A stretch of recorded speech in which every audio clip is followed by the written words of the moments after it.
Does Mr. Mitchell still want to continue our date? He didn't know you were coming. He told me to take you home. We have a contract to discuss. I'm not the man who wrote those letters.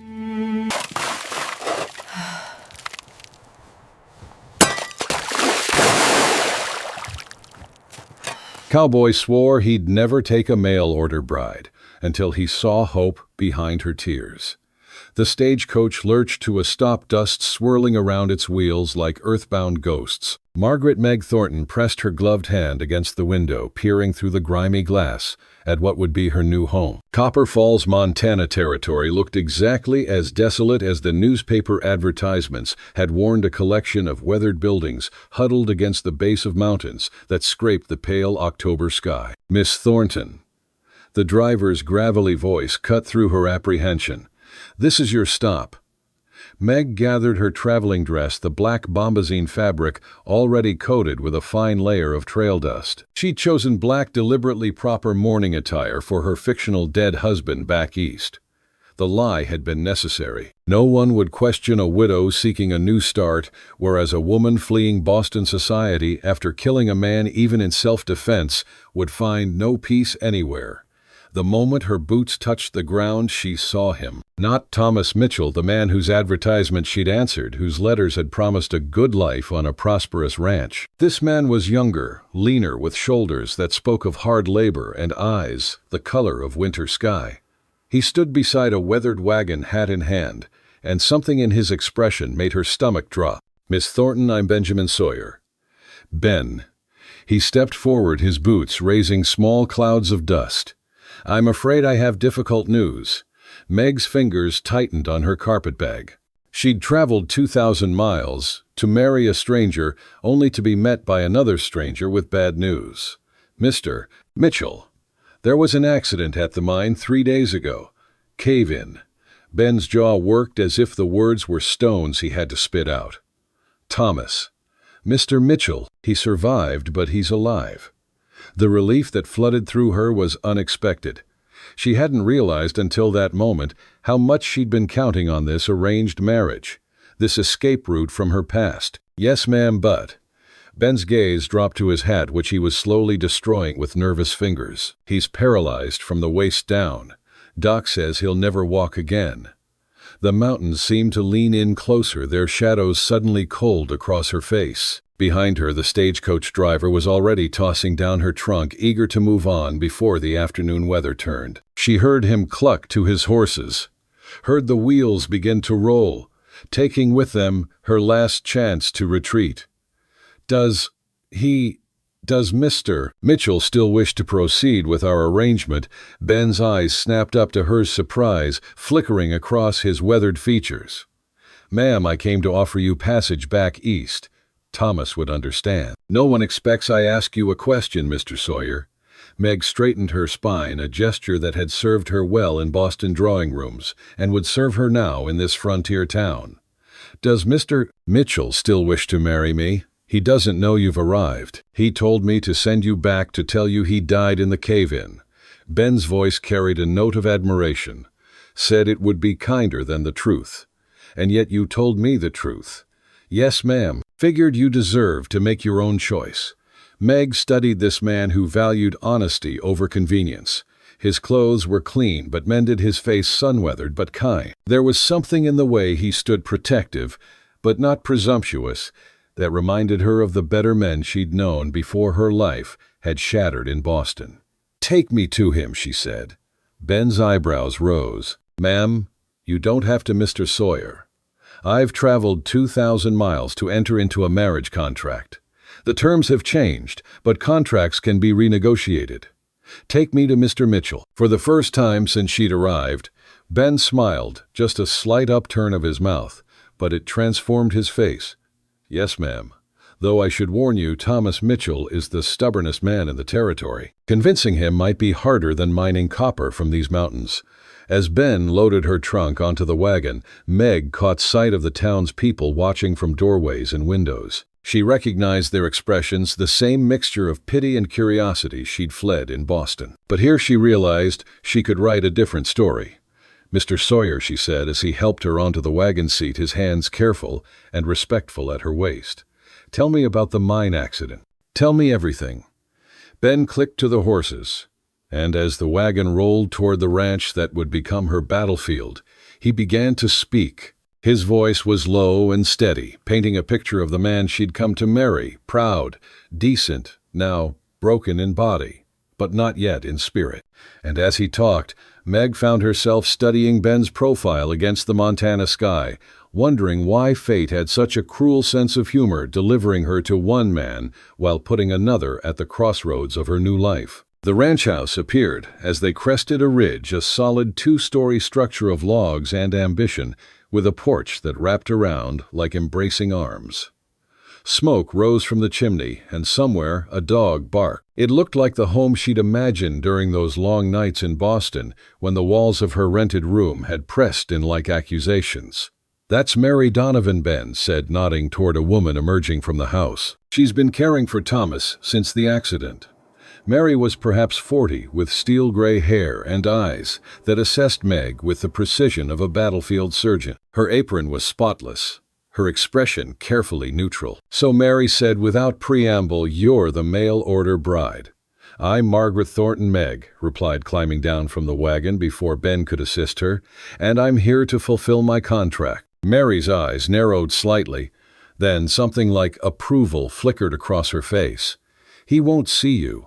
Been turning away visitors for 3 days. Then he'll have to tell me himself." Meg pulled off her gloves with deliberate precision. "I didn't come all this way to be dismissed by proxy." Ben and Mary exchanged glances, an entire conversation, in a look that made Meg wonder about the dynamics of this household. "He's in the back bedroom," Mary said finally. "First door, on the right, past the kitchen. But don't say I didn't warn you." The house smelled of pine wood and coffee leather and something medicinal. Meg's boots echoed on the plank floors as she made her way through rooms that spoke of a bachelor's life, functional furniture, a few good pieces that suggested inheritance rather than purchase, and a layer of dust on everything. Decorative. She found the door Mary had indicated. It was closed, but she could hear movement within the creak of a bed, a muttered curse. She knocked. "Go away, Mary. I told you I don't need anything." The voice was deeper than she'd imagined, from his letters roughened now with pain and frustration. "It's not Mary," Meg said through the door. "It's Margaret Thornton." The silence that followed was complete, even the creaking stopped. Then with explosive force, Benjamin Sawyer, "You get in here right now." Meg heard hurried footsteps behind her. Ben appeared, his expression somewhere between guilty and defiant. "Don't you dare open that door," came Thomas's voice. "Miss Thornton, I apologize for your wasted journey. Ben will arrange your passage back east." There's obviously been a misunderstanding. Meg turned the doorknob and walked in. Thomas Mitchell was not what she'd expected.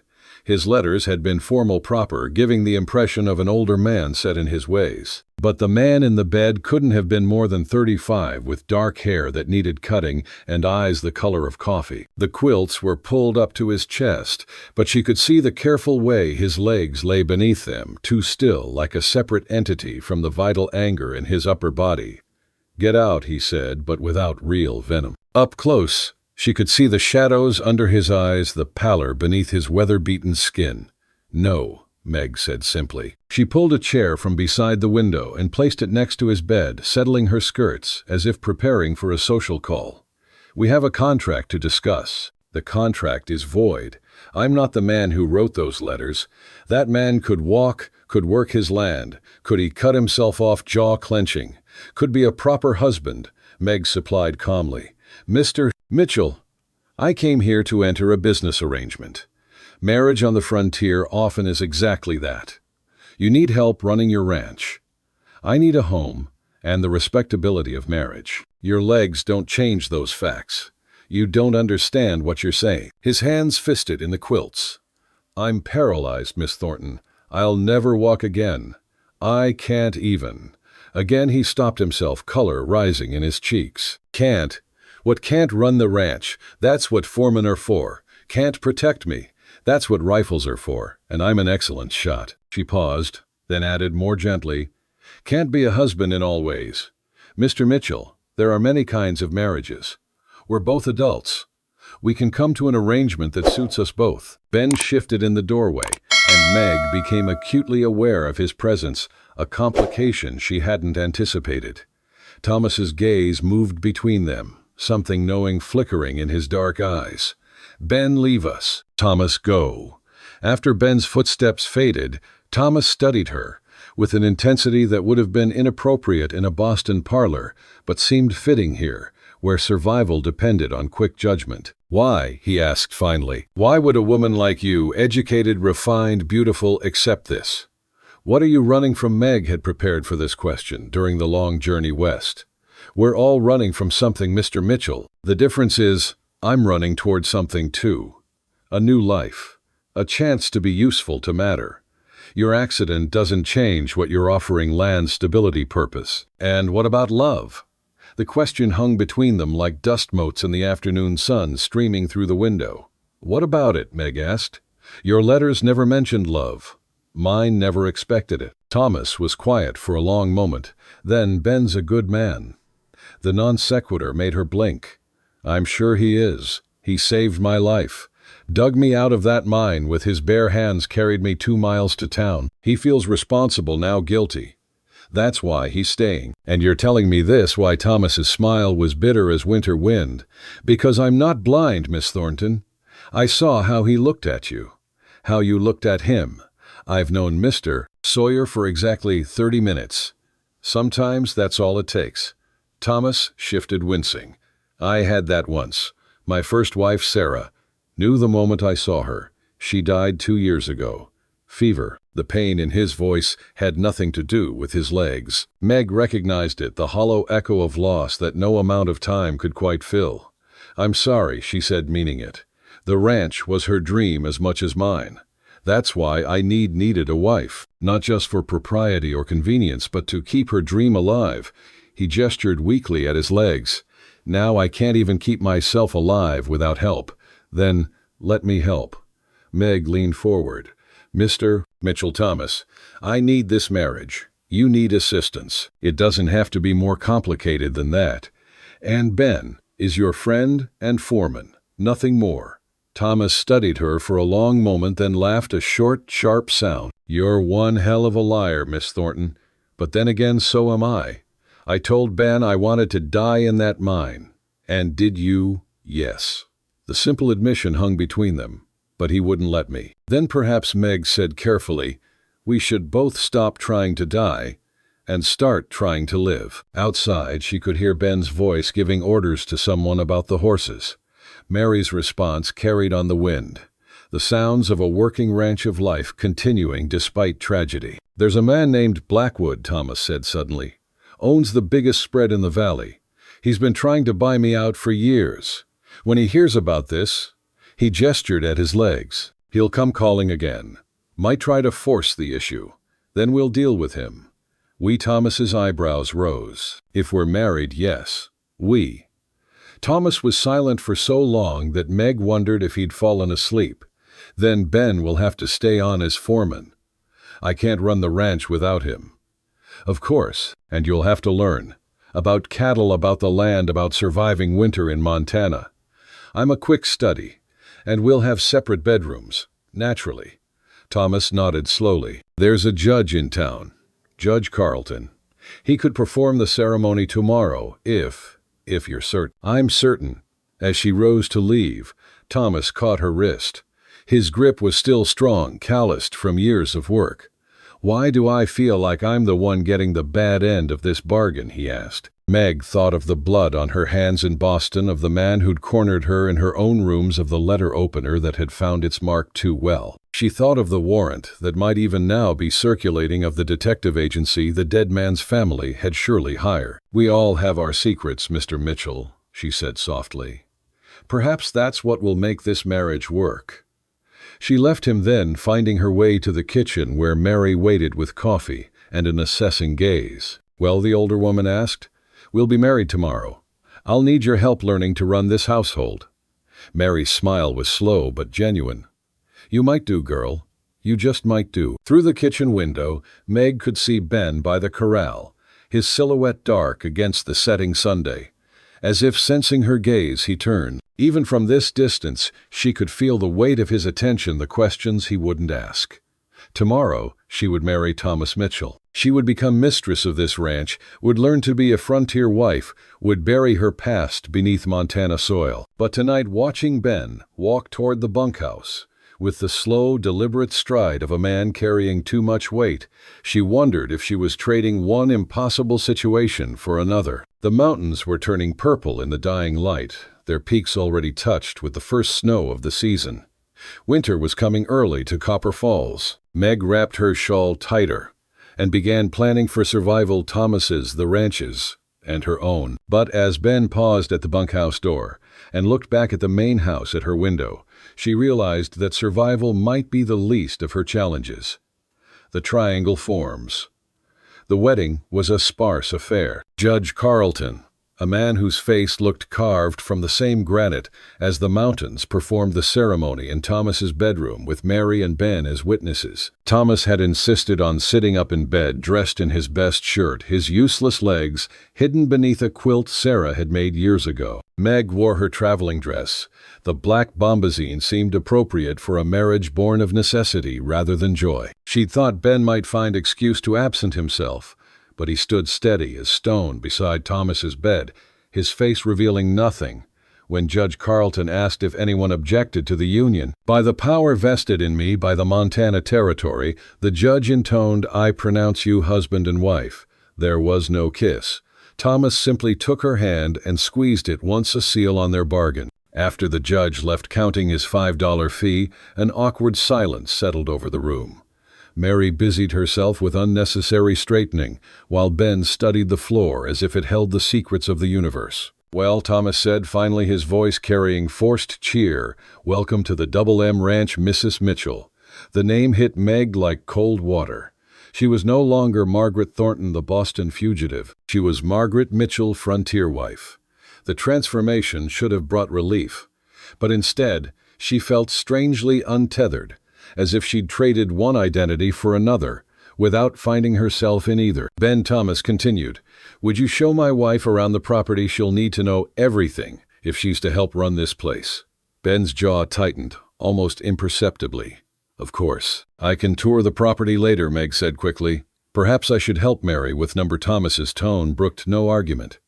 "You need to understand what you've taken on. Ben knows this land better than anyone. He'll teach you." There was something in Thomas's eyes, a calculation that belied his invalid state.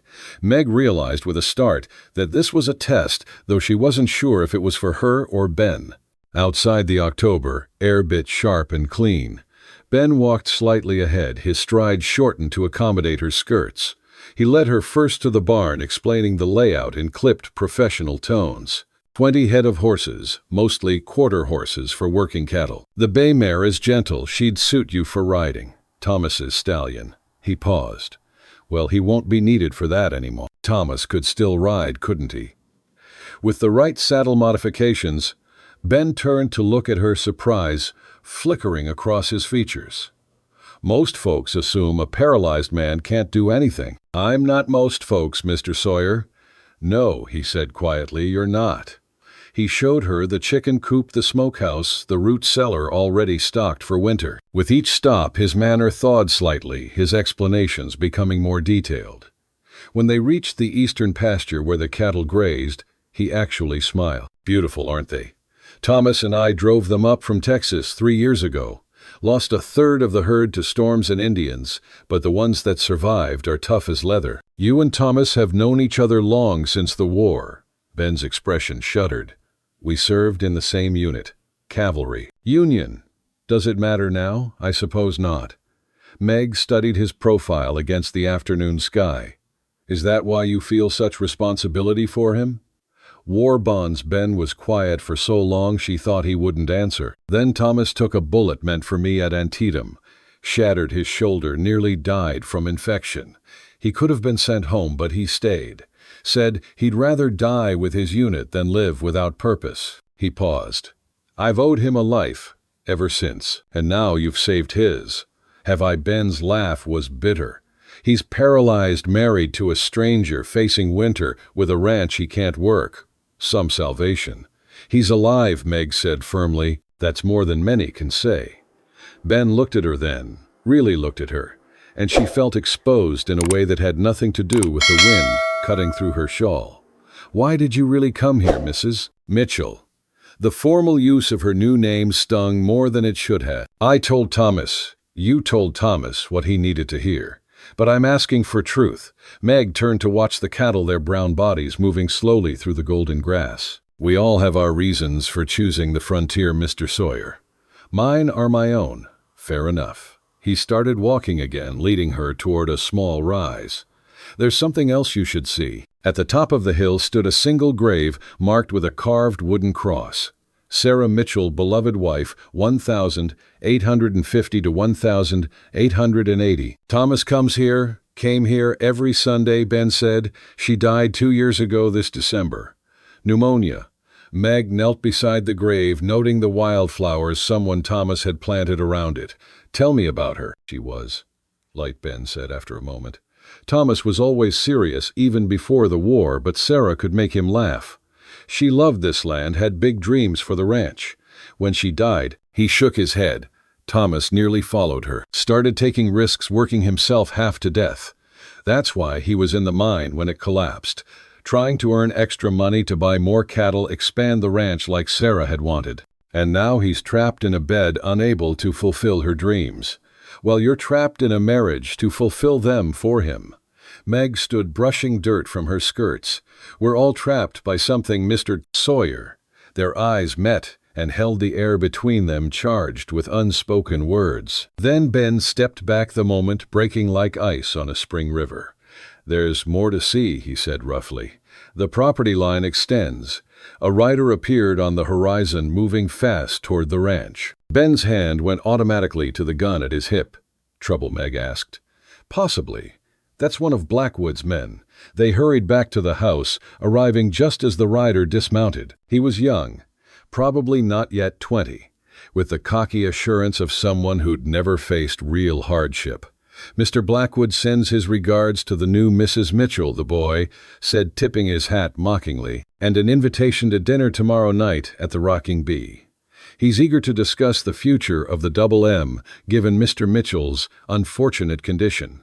You can tell Mr. Blackwood, Ben started, but Meg placed a hand on his arm. You can tell Mr. Blackwood that Mr. and Mrs. Mitchell appreciate his invitation, she said smoothly, her Boston society training sliding back like a well-worn glove. However, as I've only just arrived, we must decline. Perhaps in a few weeks when my husband is feeling stronger. The boy's eyes narrowed. Mr. Blackwood doesn't like being refused. And I don't like being summoned like a servant, Meg replied, steel beneath her pleasant tone. Good day.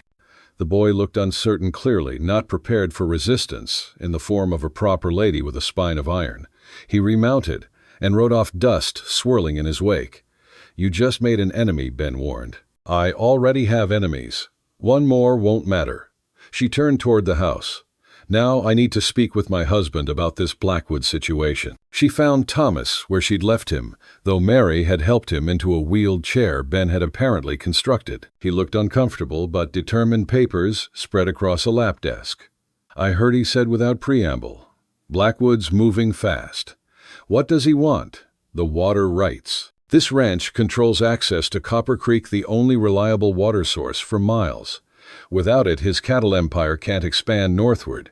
And he thought your accident made you vulnerable, didn't it? Thomas's smile was grim. A paralyzed man and a city woman against Henry Blackwood. He probably thinks Christmas came early. Then we'll have to prove him wrong. Meg pulled up a chair, deliberately positioning herself as an equal partner rather than a standing supplicant. Tell me everything about the ranch's finances, debts, and legal standing. If we're going to fight, I need ammunition. Thomas studied her for a moment, then began pulling out ledgers. As he explained the ranch's situation better than expected, but still precarious, Meg found herself impressed by his business acumen. This was no simple cowboy, but a strategic thinker who'd built something substantial from prairie grass and determination. Ben entered as they were discussing cattle prices, carrying a tray with coffee and sandwiches Mary had prepared. "Thought you might be hungry," he said, setting the tray within Thomas's reach. "Join us," Thomas said. It wasn't a request. "You need to hear this, too." For the next hour, the three of them planned for winter and war, because that's what Blackwood would bring. Ben suggested hiring more hands, men loyal to the brand, rather than the highest bidder. Thomas wanted to move the cattle to winter pasture, early consolidating their position. Meg proposed something neither man had considered.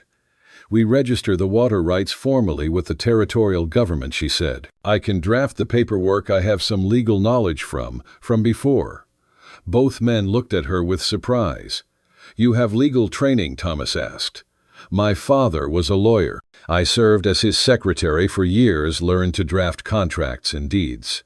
It was partially true. Her father had been a lawyer before drink took him, and she'd learned enough to forge the documents that got her out of Boston. "That could work," Ben said slowly, "but it would mean someone writing to Helena, dealing with the territorial offices." "I'll go," Meg said. "Absolutely not," both men said simultaneously, then looked at each other in surprise. "A woman alone on those roads," Thomas began. "Is exactly what they won't expect," Meg finished. "Blackwood will be watching for you to make a move, Ben. He won't expect the new bride to leave her invalid husband's side." The logic was sound, but she could see neither man liked it. Their mutual protectiveness should have been touching. Instead, it reminded her that she was caught between them, married to one, drawn to the other, trusted by neither. That night, after helping Mary settle Thomas for sleep, a process that clearly humiliated him, though he bore it stoically, Meg stood on the porch, watching the stars emerge. The Montana sky was vast in a way that made Boston seem like a closed room. "You shouldn't be out here alone." Ben's voice didn't startle her. She'd heard his footsteps on the boards. "I'm armed," she said, touching the small derringer in her pocket. "That won't stop a grizzly, or Blackwood's men if they come calling at night." "Will they?" "Not yet. Blackwood prefers to win through legal means first. It's only when that fails that he turns to other methods." Speaking from experience, Ben joined her at the rail, careful to maintain proper distance. "He's tried to buy me away from Thomas 3 times. Offered me my own spread cattle, even a stake in his copper mine. You weren't tempted. I don't betray my friends, Mrs. Mitchell." The formality was back, a wall between them. Meg wanted to tear it down, to demand he use her given name, to close the careful distance between them. Instead, she said, "Thomas is fortunate to have you. He'd be more fortunate to have his legs. We can't change what happened. We can only move forward." Ben turned to look at her, moonlight silvering his features. "Is that what you're doing? Moving forward? Aren't we all? Some of us are standing still, watching other people's lives unfold." The pain in his voice was carefully controlled, but unmistakable. Meg knew she should go inside, maintain the boundaries that would make this arrangement survivable. Instead, she asked, "Why haven't you married Ben?" He was quiet for so long she thought he wouldn't answer. "Then, never found the right woman. Or maybe I found her at the wrong time." The weight of his words settled between them like snow, soft but undeniable. Meg gripped the porch rail until her knuckles went white. "Ben, I know," he said quickly. "I know exactly what can and can't be. Thomas is my friend, my brother, in all but blood. You're his wife. That's the end of it." "Is it?" The question escaped before she could stop it, hanging in the night air like a challenge or a promise. Ben stepped back from the rail. "It has to be. Good night, Mrs. Mitchell." She watched him walk to the bunkhouse, his silhouette disappearing into shadow. Behind her, through the walls of the house, she could hear Thomas, shifting restlessly in his bed, fighting pain and immobility with equal futility. 3 lives bound together by circumstance, obligation, and something more dangerous, the kind of connection that could destroy them all, if acknowledged, if acted upon, if given space to grow. Meg remained on the porch until the cold drove her inside. But even in her lonely bed, the room that should have been for children that would never come, she could feel the pull of 2 men, one who owned her legally, another who was beginning to own pieces of her heart she'd thought frozen in Boston. Tomorrow, she would learn to be a rancher's wife. Tonight, she was just a woman caught between duty and desire, between the life she'd chosen and the one she was beginning to want. Shared shadows. The first snow came early 2 weeks after the wedding. Meg woke to a world transformed, the harsh angles of the ranch softened beneath a blanket of white. From her bedroom window, she could see Ben already at work, breaking ice on the water troughs, while his breath clouded in the frigid air. She'd established a routine in those 2 weeks, rising before dawn to help Mary with breakfast, spending mornings with Thomas, reviewing ranch business afternoons, learning to ride and shoot under Ben's reluctant tutelage. The three of them had developed a careful choreography, never quite touching, always aware of each other's position in the dangerous dance they performed. Mrs. Mitchell Mary's knock interrupted her observations. "Mr. Thomas is asking for you." She found her husband struggling with his shirt buttons, his face flushed with frustration and exertion. "Let me," she said quietly, moving to help. "I can do it," he snapped, then immediately softened. "I'm sorry. It's just I know." She efficiently worked the buttons, careful not to wound his pride further. "Bad morning, the cold makes everything worse. The doctor said it would, but..." He gestured helplessly at his unresponsive legs. "I dream sometimes that I can walk, then I wake up and remember." "Thomas." She sat on the edge of his bed, something she'd never done before. "You're allowed to grieve. You lost something precious. Did I..." His laugh was bitter. "Or did I lose everything? You're alive. You have the ranch friends who care about you, and a wife who looks at my foreman the way she should look at me." The words hung between them like icicles, sharp and ready to draw blood. "Thomas, I'm not blind, Margaret. I see how carefully you both avoid each other, how he can't meet your eyes, how you watch him when you think no one's looking." He held up a hand to stop her protest. "I'm not angry. How could I be? I'm the one who insisted he teach you, who throws you together. Maybe I wanted to see if what I suspected was true. And, if it is, then we're all damned, aren't we?"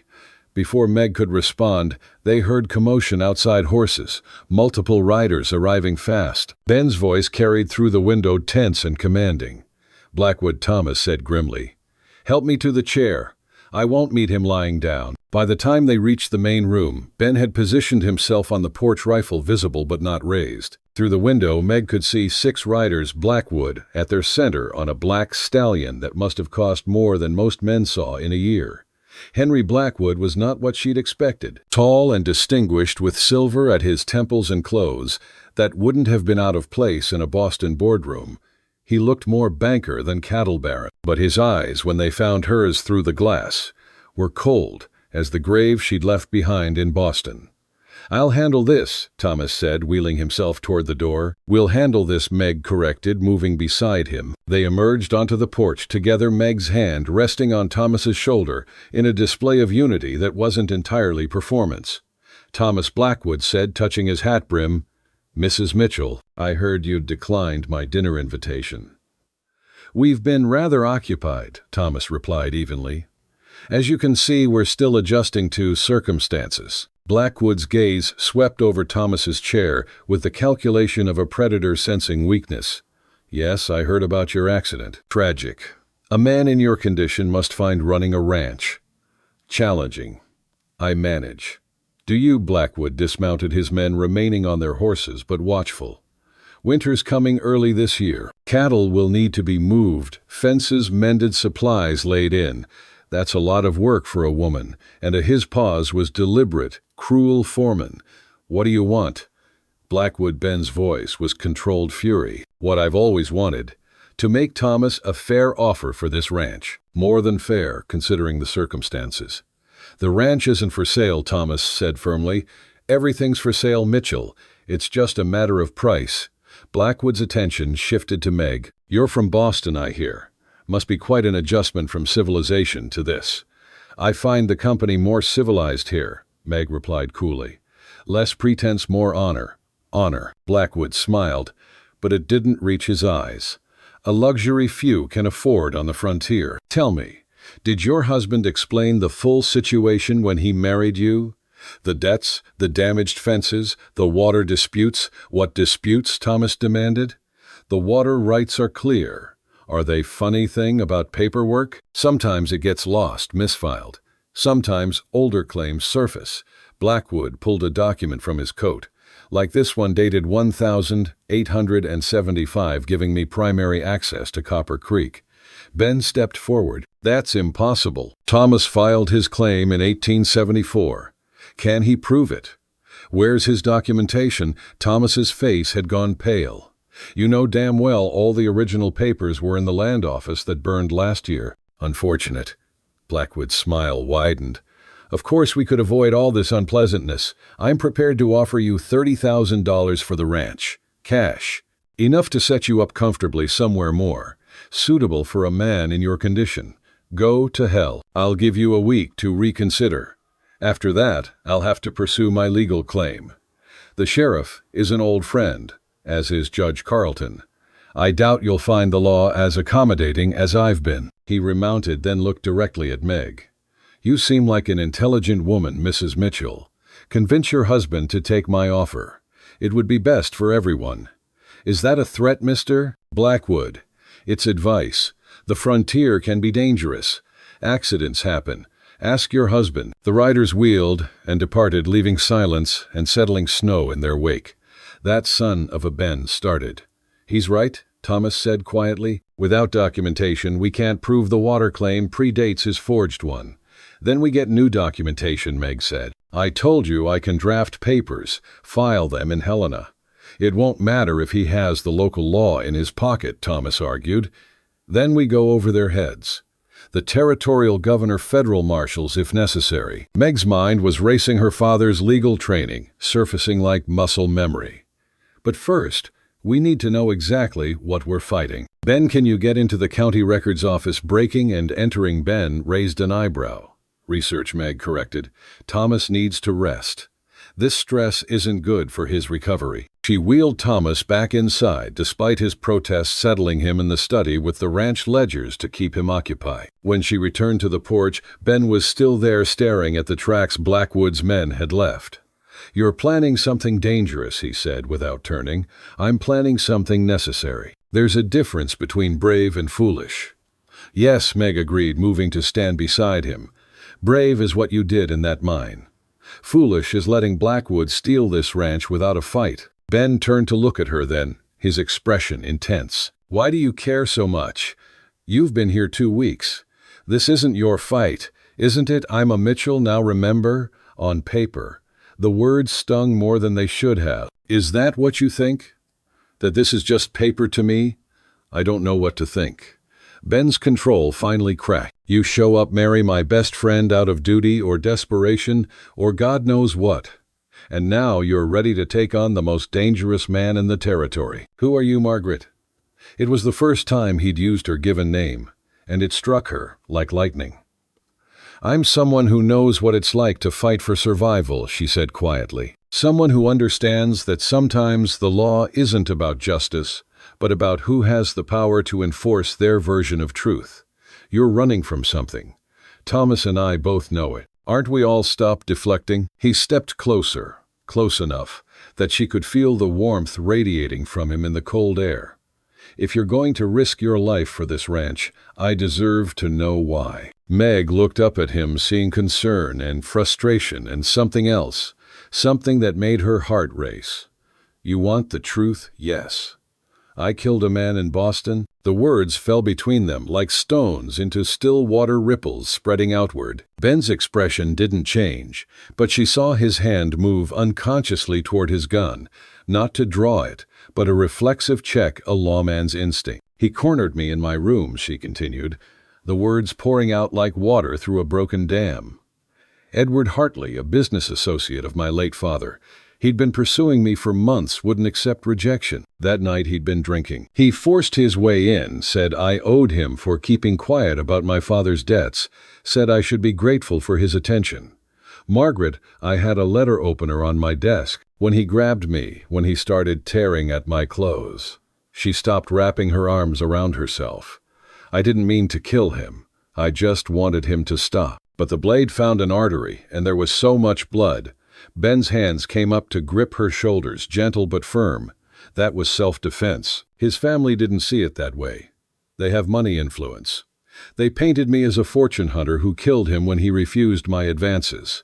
I ran that night, used what little money I had to get away. The mail-order bride advertisement seemed like Providence, a new name, a new life somewhere his family would never think to look. Does Thomas know he knows I'm running? He hasn't asked for details. Ben's thumbs were tracing small circles on her shoulders, probably unconsciously. You're the bravest woman I've ever met, or the most foolish. No. His voice was rough, brave. And you're right, we can't let Blackwood win. They stood there, connected by his touch, and shared secrets, the moment stretching taut between them. Then from inside the house came the crash of something falling, and Thomas's voice cursing. They jumped apart, the spell broken. Meg hurried inside to find Thomas on the floor, having tried to reach a high shelf, and overbalanced his chair. I'm fine, he said through gritted teeth, as Ben lifted him easily, settling him back in the chair. Just frustrated. But as Meg checked him for injuries, she noticed how Thomas watched Ben's hands on her waist as he moved her aside to adjust the chair. There was resignation in that look, and something else, a decision being made. Ben Thomas said suddenly, I need you to ride to the Thornton place tomorrow. Check on their pregnant mare. Sam Thornton can handle his own stock, it's a favor. He helped with the branding last spring. Thomas's tone brooked no argument. Take Margaret with you. She needs to know our neighbors if she's going to be part of this community. Thomas. Meg protested, I should stay here with you. Mary can handle me for one day. Go. Learn. He wheeled himself toward his bedroom, pausing at the door. And Margaret, that story you just told Ben, I heard it. All of it. Meg's blood ran cold. You did what you had to do, Thomas continued without turning. We all have. The question now is what we do next. He disappeared into his room, the door closing with quiet finality. Ben and Meg stood in the sudden silence, both aware that Thomas had just given them something permission. A test. A punishment.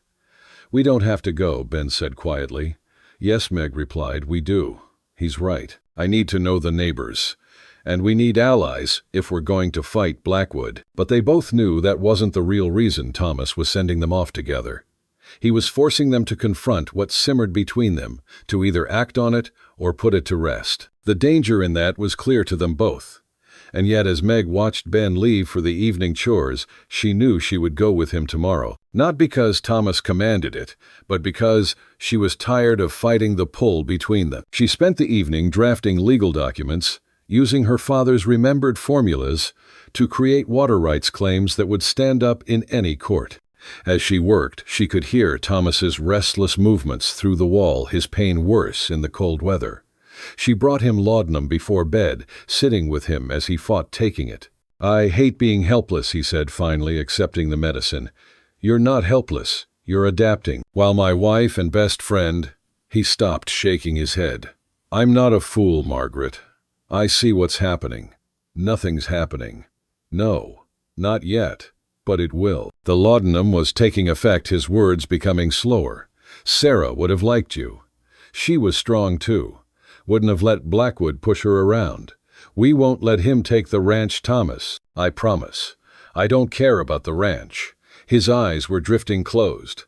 I care about doing right. By everyone. As he slipped into drugged sleep, Meg pulled the blankets up to his chin. This man she'd married but didn't love, who deserved better than a wife, whose heart was turning toward another. Outside, snow continued to fall, covering the tracks of horses, and men hiding the scars on the land. But some things couldn't be covered over, couldn't be hidden beneath fresh snow, or legal documents, or good intentions. Tomorrow she would ride out with Ben, and they would pretend it was about meeting neighbors and checking horses. But tonight, watching the snow erase the day's marks, Meg admitted the truth to herself. She was falling in love with the wrong man, and no amount of frontier justice could make that right. The reckoning.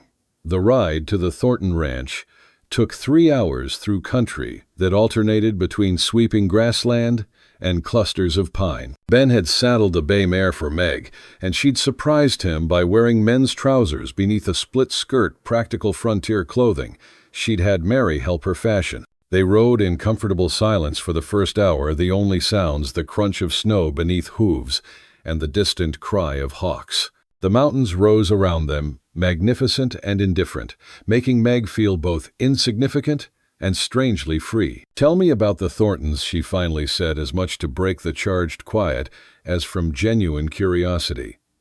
"Sam and his wife Claire came out from Ohio 5 years ago. They've got 3 children and another on the way. Good people, honest. Sam's helped Thomas through some rough times, and they'll help against Blackwood if they can.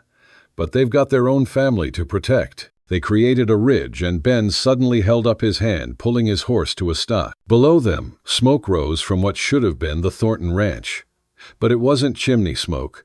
It was the black, billowing cloud of destruction. "Stay here," Ben commanded, spurring his horse forward. Meg ignored him, following close behind as they thundered down the slope. The barn was fully engulfed flames, reaching toward the gray sky. Sam Thornton was leading horses from the inferno, while his wife Claire threw buckets of water on the house to keep the fire from spreading. Ben leaped from his horse, grabbing a bucket to help. Meg ran to Claire, who was heavily pregnant and struggling with the water's weight. "Let me," Meg said, taking the bucket. "The children," Claire gasped. "They're in the house, too scared to come out." Meg didn't think, just ran into the house, finding 3 terrified children huddled in the back bedroom. The oldest, a girl of perhaps 10, was trying to be brave for her younger brothers. "Come on," Meg said firmly, gathering the youngest into her arms. "We're going outside now." She led them out, delivering them to their mother before returning to fight the fire. For the next hour, they battled the flames, managing to save the house, but losing the barn entirely. When it was over, they all stood panting, covered in soot and ash. Sam Thornton's face was grim as he surveyed the damage. "This wasn't an accident," he said flatly. "No," Ben agreed. "Blackwood, his men were here yesterday. Said I should reconsider whose side I was on in the valley. Said accidents could happen." Sam's laugh was bitter. "Guess they showed me what kind of accidents." "Bastards," Claire spat, then covered her mouth, looking at Meg. "Pardon my language, Mrs. Mitchell." "No pardon needed," Meg replied. "The description fits. We can help rebuild," Ben offered, but Sam shook his head. "This is a warning. Next time it might be the house." Or, he looked at his children, his jaw clenching. "I can't fight him, Ben. I've got too much to lose. He can't get away with this," Meg protested. "Can't he?" Sam's expression was defeated. "He owns the sheriff, the judge." "Who's going to stop him?" "We are," Meg said firmly. "All of us together." "You're new here, ma'am. You don't understand how things work." "I understand, bullies," Meg interrupted. "They're the same everywhere. They count on fear, on isolation. But if we stand together, standing together, gets people killed," Sam said quietly. "I'm sorry, but I won't risk my family. Not for We have a water contract to rights, discuss. not for anything." The They contract helped what is they could, void. Ben and Sam saving what livestock I'm not the man who survived, wrote those while Meg letters. helped Claire clean the children and salvage what possessions could be retrieved from the damaged outbuildings. As they worked, Meg noticed Claire watching her with curious eyes. "You're not what I expected," Claire finally said. "What did you expect, some Eastern lady who'd faint at the first sign of trouble? But you ran into that house without hesitation." "I did what anyone would do." "No," Claire said softly, "you didn't." As they prepared to leave, Sam pulled Ben aside. Meg couldn't hear the conversation, but she saw Ben hand Sam something, money, she thought. Sam tried to refuse, but Ben insisted. The ride back was heavy with silence and smoke. They were halfway home when Ben suddenly turned his horse toward a cluster of rocks. "What are you doing?" Meg asked. "We need to talk, really talk, and not where Thomas can hear." They dismounted in a small grove of aspens, their white bark stark against the evergreens. Ben paced, his usual control cracking. "This is escalating," he said. "Blackwood's not playing games anymore. He'll come for the double M next. Then we stop him." How Ben rounded on her, eyes blazing. "Sam's right. Blackwood owns the law here. Your documents won't matter if the judge won't recognize them. Then we go above the local law. Federal marshals, the territorial governor. That takes time. Time we don't have." He stopped pacing, fixing her with an intense stare. "You should leave. Go to Helena, file the papers, but don't come back. What, take the money Thomas has saved? Start over somewhere else. San Francisco maybe, or I'm not leaving." Margaret, please." He stepped closer, his voice dropping. "If something happens to you because of this fight, nothing will happen to me. You don't know that. You don't know what Blackwood's capable of." His hands came up to frame her face, thumbs brushing her cheekbones. "I can't lose you. You don't have me to lose. Don't I?" The question hung between them, heavy with everything they hadn't said, couldn't say. Meg knew she should step back, should maintain the boundaries that kept them all safe. Instead, she leaned into his touch. "Ben, I dream about you," he said roughly. "Every night I dream about a different life. One where I saw you first, where you stepped off that stagecoach and into my arms instead of his. It's killing me being near you and not don't." She pulled away, wrapping her arms around herself. "We can't. Thomas is your friend, your brother, and your husband." The words were bitter on his tongue. "I know. God, I know. That's why I'm telling you to leave. Not just for your safety, but for all our souls. I can't leave him. He needs a nurse, not a wife. And you need." He stopped, jaw clenching. "What do I need? You need to be loved the way you deserve. Wholly, completely, passionately. Not as some business arrangement or obligation. Ben, please, I would give you that." The words rushed out like water through a broken dam. "I would give you everything. A real marriage, children, a life built on love, not convenience. I would." She kissed him. It was wrong, a betrayal of the man waiting at home in his wheeled chair, but she couldn't stop herself. His arms came around her, crushing her against him, and for a moment the world narrowed to just this: the heat of his mouth, the strength of his embrace, the rightness of being in his arms. Then a gunshot cracked through the airbark, exploding from the tree beside them. Ben shoved Meg behind him, drawing his gun in one smooth motion. Riders emerged from the tree line, 6 men, all armed, led by Blackwood's foreman, a scarred man named Cutter. Well, Cutter drawled. "What do we have here?" The cripple's wife and his loyal friend looking mighty friendly. "What do you want?" Cutter Ben kept his gun steady, though they were outnumbered. "Mr. Blackwood wanted us to check on the Thorntons, make sure they understood his message. Imagine our surprise finding you two here all cozy." His smile was ugly. "Wonder what poor Thomas would think, knowing his wife and best friend are." "Finish that sentence, and I'll kill you," Ben said quietly. 6 against 1. Those aren't good odds, Sawyer. 5, Meg said, stepping out from behind Ben, her derringer trained on Cutter. "And at this range I won't miss." Cutter's eyes narrowed. "You're full of surprises, Mrs. Mitchell. You have no idea." "Maybe not. But I know this: you've got 1 week to convince your husband to sell. After that," he shrugged, "well, accidents happen. Look at poor Sam's barn. Terrible tragedy. You son of a Ben." Meg's voice was calm, cold. "Let them go. For now." Cutter tipped his hat mockingly. "Smart woman. Too bad she married the wrong man." His gaze shifted between them knowingly. Or did she? They watched the riders disappear, then stood in tense silence.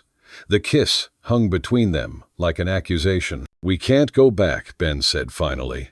"Not after we have to." Meg's voice was steady despite the tremor in her hands. "Thomas needs us. The ranch needs us. And what about what we need? We don't get to need things, Ben. We made our choices. You made yours. I never got to choose." "Yes, you did. You chose loyalty to Thomas. That's who you are. A man who honors his debts, keeps his word. It's one of the reasons I—" She stopped. "Reasons you what?" "It doesn't matter. It's the only thing that matters." They rode back in silence, both aware that they'd crossed a line that couldn't be uncrossed. The kiss had changed everything and nothing. They still had obligations, duties, a man who depended on them both. As the ranch came into view, they saw another horse tied outside Doc Morrison's. They exchanged worried glances and hurried inside. Thomas was in bed, his face gray with pain. The doctor was examining his legs while Mary hovered anxiously. "What happened?" Meg rushed to Thomas's side. "He tried to stand," Mary said disapprovingly. "Heard you two were late, got worried, tried to get up to look for you." "I fell," Thomas said through gritted teeth. Like a damn child. You've aggravated the swelling around the spinal injury, Doc Morrison said. You need complete rest for at least a week, or you risk further damage. A week, Thomas struggled to sit up. We don't have a week. Blackwood will have to wait, the doctor said firmly, unless you want to risk what little function you have left. After the doctor left, Thomas looked between Meg and Ben, taking in their soot-stained clothes and grim expressions. The Thorntons, he asked, their barn burned. Blackwood's warning, Ben reported. Thomas's face darkened. And Sam won't fight. Can't blame him with his family to think of. No, Thomas agreed quietly. Can't blame a man for protecting what he loves. His gaze lingered on Meg, even if it means making impossible choices. That night, as Meg helped Thomas with his evening medicine, he caught her hand. Cutter came by while you were gone, he said quietly. Told me an interesting story about finding you and Ben in the Aspens. Meg's blood ran cold. Thomas, I'm not angry. His voice was tired, defeated. How can I be angry when I'm half a man, when I married you under false pretenses, promising a life I can't deliver? You're not half a man. I'm broken, Margaret. In more ways than just my legs. He looked toward the window where they could hear Ben working despite the late hour. He could give you everything I can't. Children, a real marriage, a future not tied to a wheelchair. Thomas, please. I've been thinking about Sarah today. About how she would hate what I've become. Not the paralysis, she would have handled that. But the bitterness, the way I've trapped you and Ben in this situation. He squeezed her hand. I'm going to sell to Blackwood. What? No, you can't. I can use the money to set you free. Divorce is possible on the frontier. You could marry Ben, start fresh, stop. Meg's voice was fierce. You don't get to make that choice for us. For me. Then what choice would you make? She looked at this man she'd married but didn't love, who was offering to sacrifice everything for her happiness. I would choose to fight. For this ranch, for what's right. That's what Sarah would want. That's what you really want, beneath the pain and defeat. And Ben will choose loyalty. He always does. Thomas studied her for a long moment. You love him. It wasn't a question, but she answered anyway. Yes. And he loves you. Yes. But you'll stay with me. Yes. Why, Meg thought of the blood in Boston, the way one moment of violence had changed everything. Because some mistakes can't be undone. And some debts have to be paid. This isn't your debt. No, but it's my choice. We're going to fight Blackwood, Thomas. All three of us. And we're going to win. How, I don't know yet, but I know running won't solve anything. It never does. That night, she lay awake, listening to the sounds of the ranch, Thomas's restless movements, the wind against the windows, Ben's footsteps on the porch where he stood guard. 3 lives bound by circumstances none of them had chosen, moving toward a reckoning they couldn't avoid. Tomorrow Blackwood would likely escalate.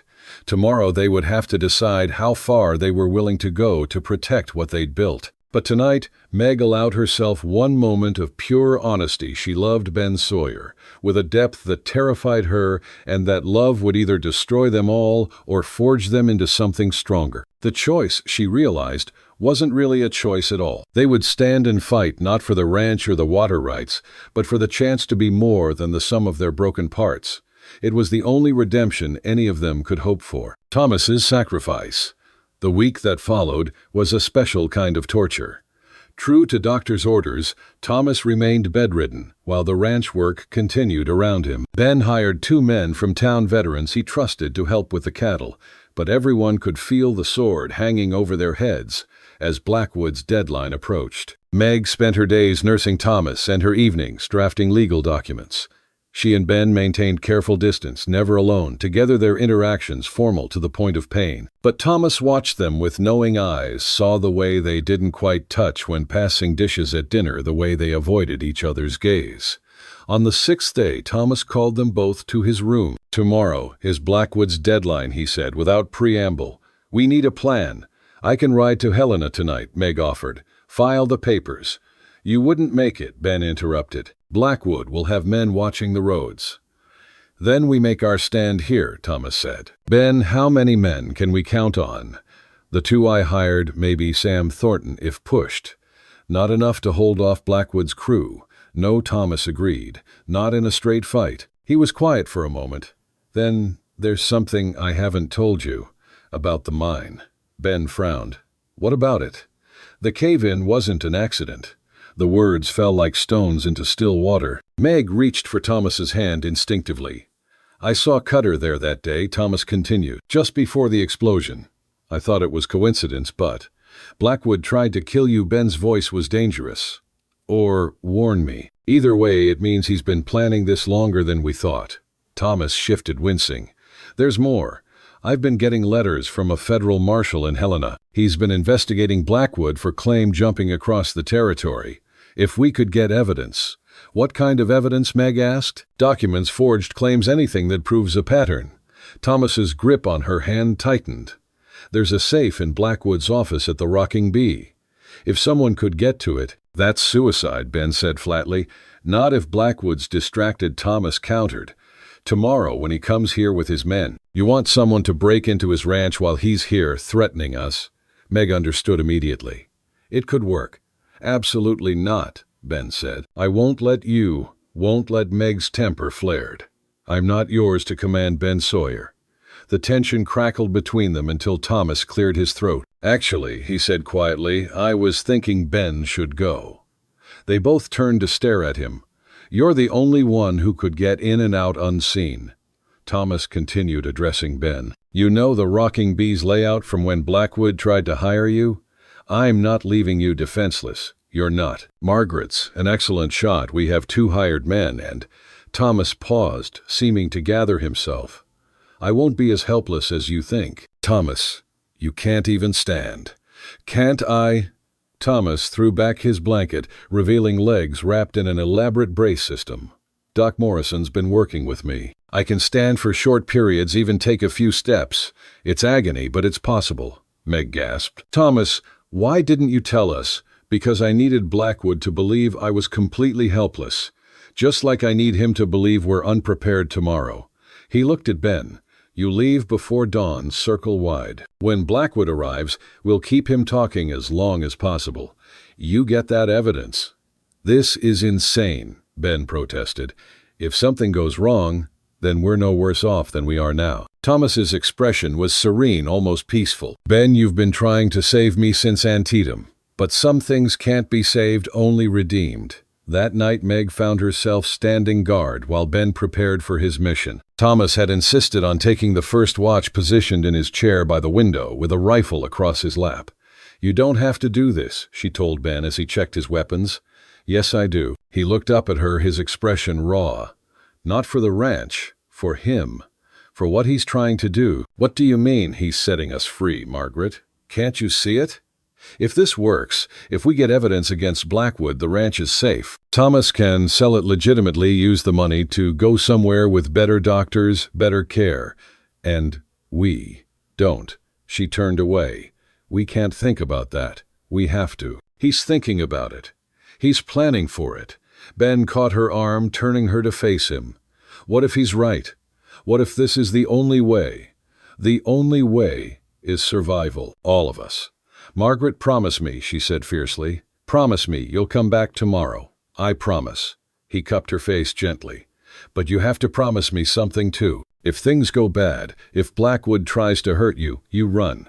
You don't try to be brave or noble. You run. I can't promise that. Margaret, would you run if it were Thomas in danger? Or me? His silence was answer enough. Dawn came too soon. Ben left, while stars still pricked the sky, disappearing into the pre-dawn darkness like smoke. Meg watched until she couldn't see him anymore, then went to help Thomas prepare. The braces were cruel things, metal and leather that cut into his flesh despite the padding. She helped him strap them, on seeing the toll each movement took. You don't have to stand, she said. We can face Blackwood from your chair. Thomas's jaw was set. I need to look him in the eye, man to man. Pride isn't worth your life. It's not about pride. He caught her hand. It's about showing you, both of you, that I'm not just something to be pitied or protected. That I can still fight for what matters. Thomas, I know you love him. The words were gentle, without accusation, and I know he loves you. But I need you to know that I love you too in my way. Not the desperate passion you two share, but something quieter. You gave me purpose when I thought I had none left. That's its own kind of love. Meg felt tears prick her eyes. None of us deserve the hands we're dealt. We just play them best we can. By mid-morning riders appeared on the horizon. Not just Blackwood and his usual 6, but a dozen men all armed. They arranged themselves in a semicircle around the house, a clear show of force. "Mrs. Mitchell," Blackwood called. "Thomas, let's discuss this like civilized people." Meg helped Thomas to his feet, his face going white, with pain sweat beading on his forehead. But he walked onto the porch, each step an act of will that left her awed. Blackwood's shock was evident. "Thomas, you're improved." Disappointed. Thomas leaned heavily on a cane, but his voice was strong. "Sorry to ruin your plans, Henry. My plans remain unchanged. You have 2 choices: sell to me now for my generous offer, or I file my water claim and take everything through the courts." "Your forged claim won't hold up under scrutiny," Meg said, moving to stand beside Thomas. "Won't it?" Blackwood produced a document. "Judge Carlton has already given a preliminary ruling in my favor. Amazing how cooperative the law can be." "The territorial governor might disagree," Thomas said. "The governor is 1,000 miles away and has bigger concerns than one small ranch." Blackwood dismounted, approaching the porch. "Be reasonable, Thomas. You're outnumbered, outgunned, and out of options." "Am I?" Thomas smiled, and for the first time, Meg saw the man he must have been before: confident, dangerous. "You know what I learned in the war, Henry. Sometimes the best strategy is to let your enemy think they've won." The distant sound of horses made everyone turn. 3 riders approached from the east, not Ben, but Sam Thornton, and 2 other ranchers. Heard there might be trouble, Sam called out, his rifle prominent across his saddle. "This doesn't concern you," Thornton, Blackwood warned. "Burning my barn made it concern me," Sam replied, positioning himself beside the porch. More horses from the north. Claire Thornton driving a wagon with several women from town, all armed. "Afternoon, Mr. Blackwood," Claire said sweetly. "We thought Margaret might need some company." Blackwood's face darkened. "You people are making a mistake. The only mistake," a new voice interrupted, "is thinking you own this territory." A man in a long duster coat rode through Blackwood's line, a federal marshal's badge glinting on his chest. Behind him, 2 more marshals, all heavily armed. Marshal Wade Thomas greeted him. "Your timing is impeccable."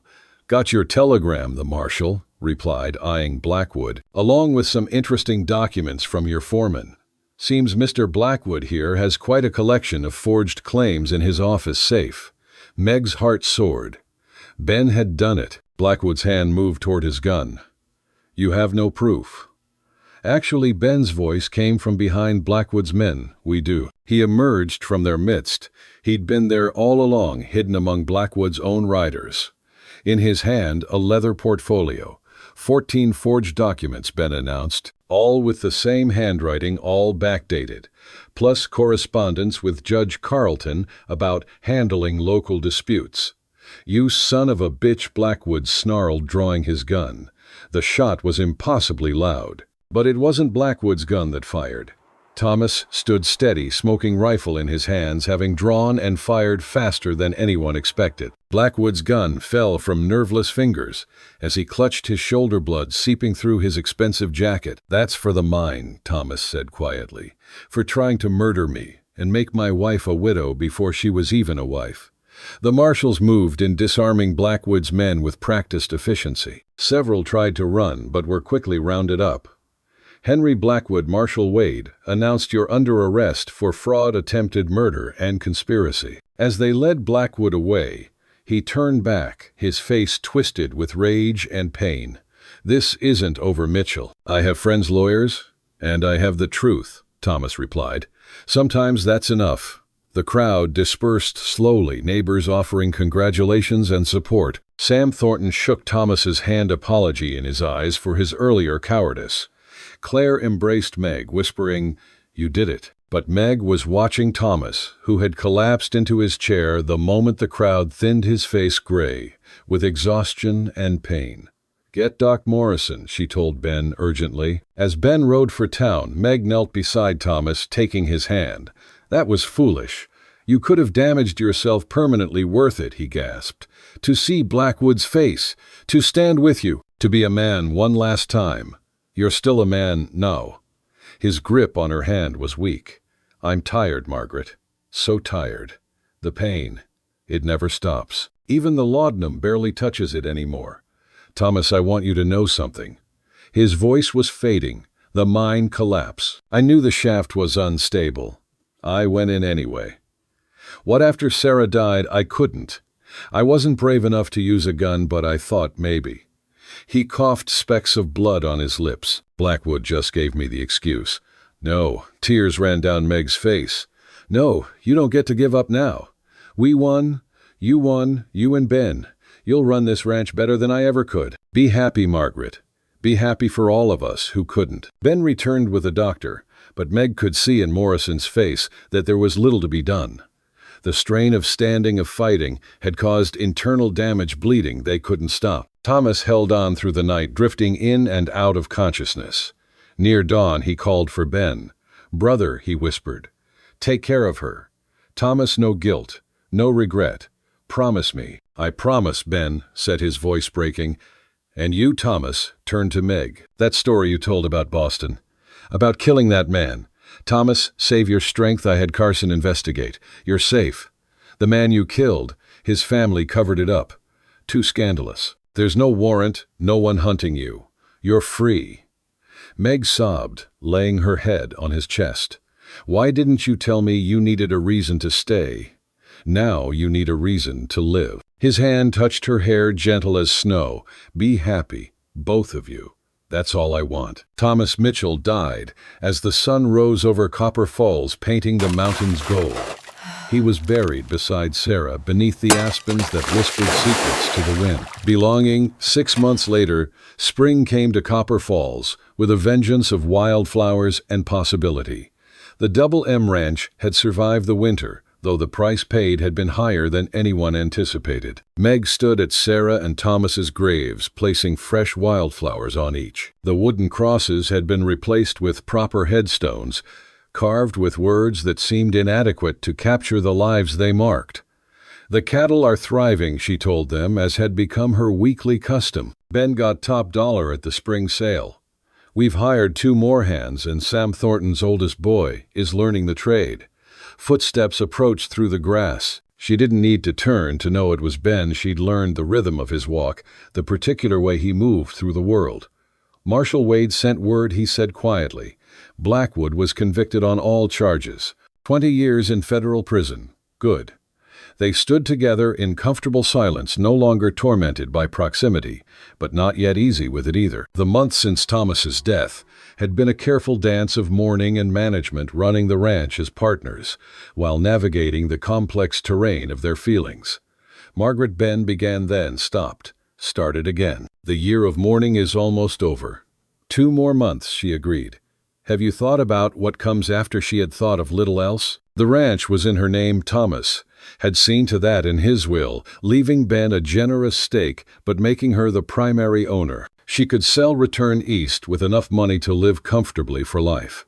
She could stay and run it herself, maintaining the careful boundaries that had kept her and Ben circling each other like binary stars.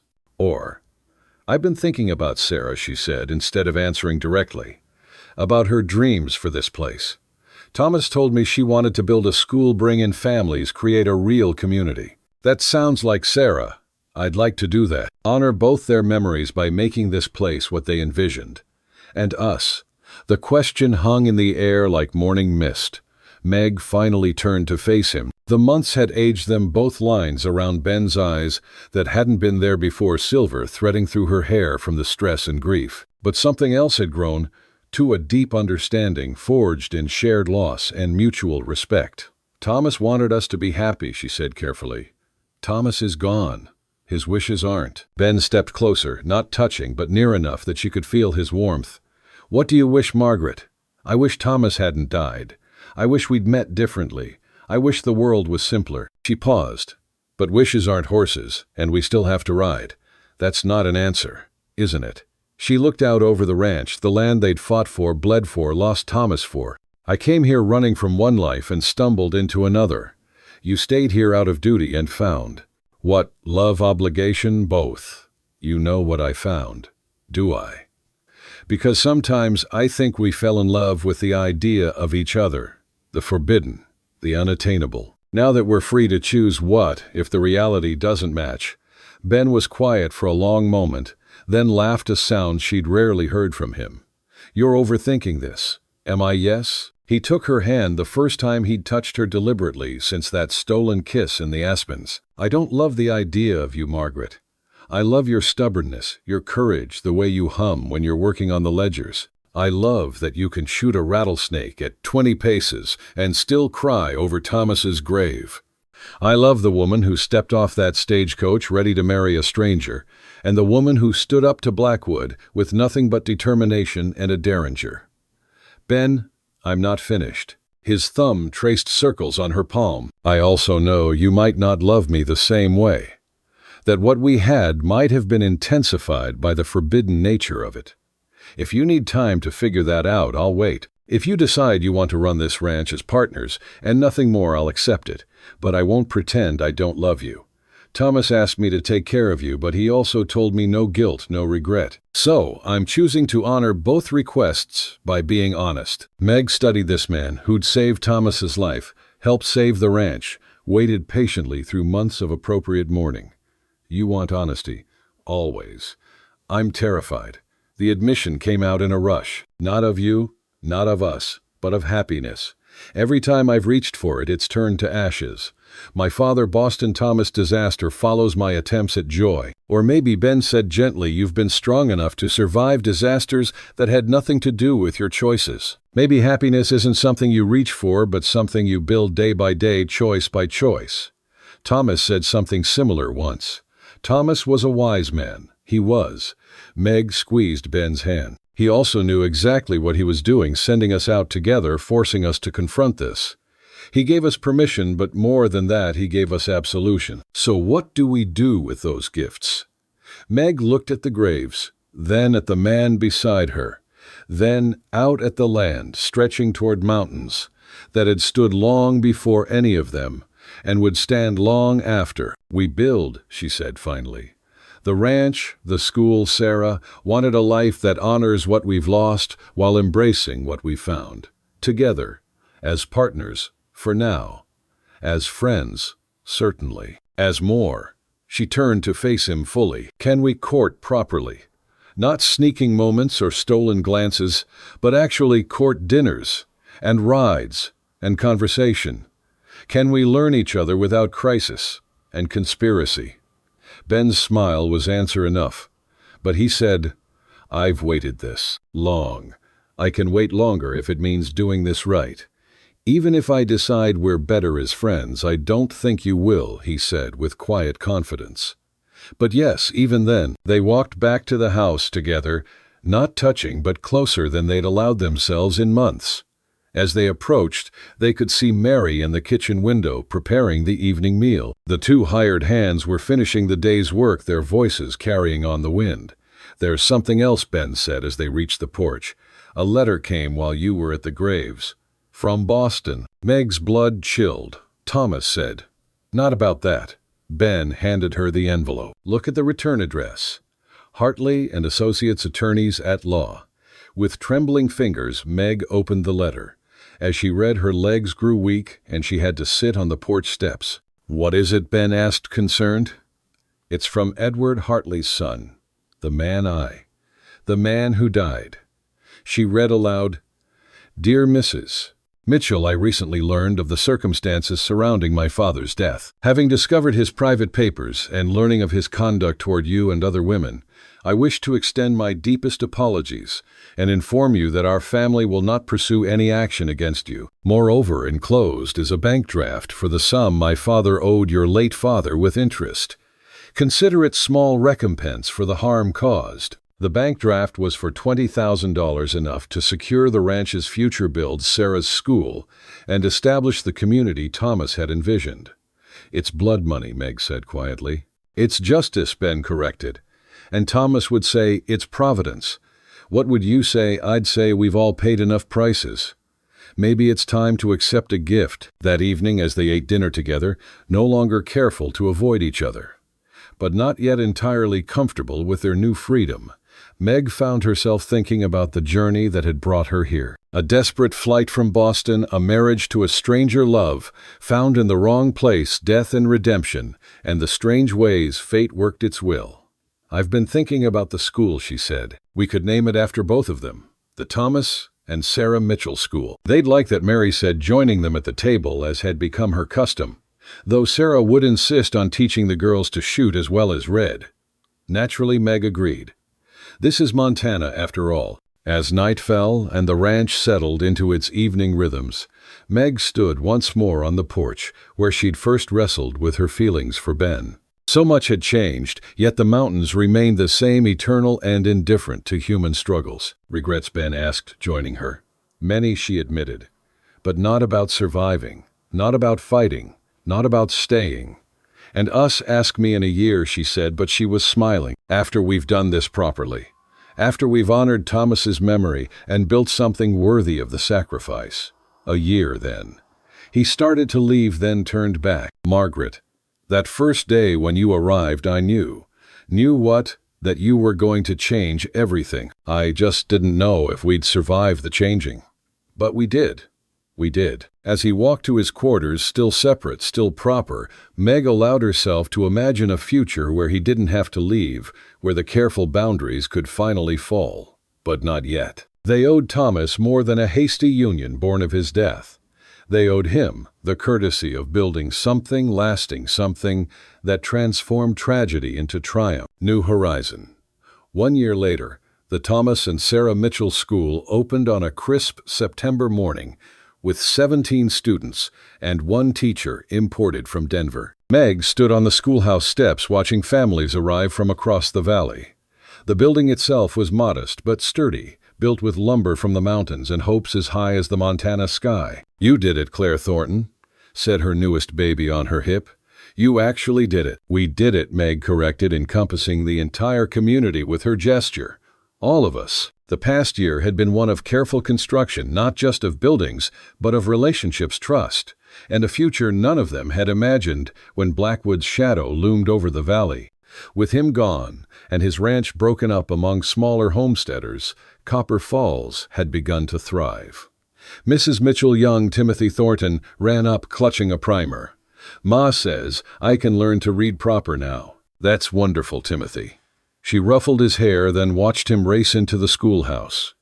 Ben appeared at her elbow, as he often did these days, no longer maintaining careful distance but not presuming either. Their courtship had been the talk of the valley, conducted with a propriety that would have satisfied Boston society while charming the frontier community. Sunday rides, chaperoned dinners, church socials, where they danced exactly 3 dances, no more, no less. "The minister's here," he said quietly. "Asking about the Harvest Festival. Wants to know if we'll be making any announcements." Persistent, isn't he? The whole valley's persistent. Mary's started a betting pool on when I'll propose. And the smart money's on today. He pulled something from his pocket, a small velvet box that had probably come from Helena on the last supply run. Meg's heart stopped, then raced. "Ben, it's been more than a year. We've courted properly. We've honored Thomas's memory. We've built what he and Sarah dreamed of." He opened the box, revealing a simple gold band with a small sapphire. Nothing ostentatious, everything meaningful. "Margaret Thornton Mitchell, will you do me the honor?" "Yes," he blinked. "I had a whole speech prepared. Save it for the wedding." She held out her hand, watching as he slipped the ring onto her finger. It fit perfectly as she'd known it would. "Though I have conditions." "Of course you do. We keep the double M name. Thomas and Sarah deserve that legacy." "Agreed. Mary stays as long as she wants. Wouldn't have it any other way. And," she hesitated, then forged ahead, "we visit their graves together every Sunday. Both of them. They're part of our story, and I won't pretend otherwise." Ben's hands came up to frame her face, gentle and sure. "Margaret, I loved Thomas like a brother. I respect what you had with him, complicated as it was. Our happiness doesn't erase his memory, it honors it. You're sure I've never been more sure of anything." He kissed her then right there on the schoolhouse steps, with half the valley watching. It wasn't their first kiss, they'd shared several during their courtship, each one careful and controlled. But this was different. This was a promise, a claim, a declaration that they were finally free to be what they'd always been meant to be. Cheers erupted from the gathered crowd. Mary's voice rose above the rest. "About damn time. Though you've cost me $5, I had my money on the Harvest Festival." The wedding took place a month later in the same church where Meg had attended Thomas's funeral. She wore a dove-gray dress, not white, for she was no innocent bride, but not black either. The past was honored, but not dwelt upon. Sam Thornton gave her away. Claire stood as her witness, and the minister spoke words about second chances and divine providence that had most of the congregation reaching for handkerchiefs. But it was Ben's vows that broke her composure. "Margaret, you came to this valley as another man's bride and became the woman who saved us all. You fought for this land, for this community, for the memory of those we've lost. You've shown me that love isn't always simple or easy or convenient, but it's always worth fighting for. I promise to love you not, in spite of our complicated beginning, but because of it. Every struggle, every loss, every impossible choice brought us here, and I wouldn't change a single moment." Her own vows were simpler, but no less heartfelt. "Ben, you taught me that honor isn't about perfection, but about choosing to do right, even when it costs everything. You waited when waiting seemed impossible. You loved when love seemed forbidden. You stayed when staying meant pain. I came to Montana running from one life and found another I never expected. With you, I'm not running anymore. I'm home." As they exchanged rings, Meg thought she felt Thomas's presence, a warmth, an approval, a gentle release of all the guilt and obligation that had bound them. Later, she would swear she heard Sarah's laugh in the wind that scattered rose petals across the church steps. The reception was held at the ranch tables set up in the yard where Blackwood's men had once threatened everything they'd built. Now it hosted families and laughter children running between the tables, while fiddle music filled the air. As the sun set, painting the mountains purple and gold, Ben led Meg away from the celebration to the hill where Thomas and Sarah lay buried. Fresh flowers adorned both graves, sunflowers for Sarah, who'd loved their brightness, and columbines for Thomas, Montana's hardy wildflower that bloomed despite harsh conditions. "Thank you," Meg said quietly to the graves, "for everything." Ben's arm came around her, waist solid and sure. No regrets. No regrets. They stood there as stars emerged in the vast Montana sky, two people who'd found love in the most unlikely circumstances, who'd built something beautiful from loss and sacrifice. Later, much later, when their children would ask how they'd met and married, Meg would tell them a simpler story of a mail-order bride and a faithful foreman who fell in love while saving a ranch. But sometimes when the wind was right and the mountains cast their shadows across the valley, she'd tell them the real story. About Thomas Mitchell, paralyzed in body but not in spirit, who'd loved enough to let go. About Sarah, whose dreams outlived her. About choices and consequences, about honor and desire, about the way love sometimes comes not as a lightning strike, but as a slow dawn, inevitable and illuminating. The Double M Ranch prospered under Ben and Meg's management. They had 4 children, 2 boys and 2 girls, each named for someone who'd shaped their story. Thomas, Benjamin, Sarah, Margaret, Samuel, for Sam Thornton, who'd found his courage when it mattered, and Claire, for the woman who'd shown them that frontier wives could be warriors. The school grew into a proper schoolhouse with 2 teachers. The community expanded, bringing in a doctor, a general store, even a small newspaper that Meg occasionally wrote for under a pseudonym. Her stories of frontier life, published back east, would later be collected in a volume titled Letters from Copper Falls, though she never used real names. Ben never lost the steady strength that had first drawn her to him, though he smiled more readily, now laughed more freely. He became known throughout the territory as a fair man, honest in his dealings, fierce in his loyalties. When Montana achieved statehood, he was elected to the territorial legislature, though he always returned to the ranch, to the land that had tested and ultimately blessed them. Mary lived with them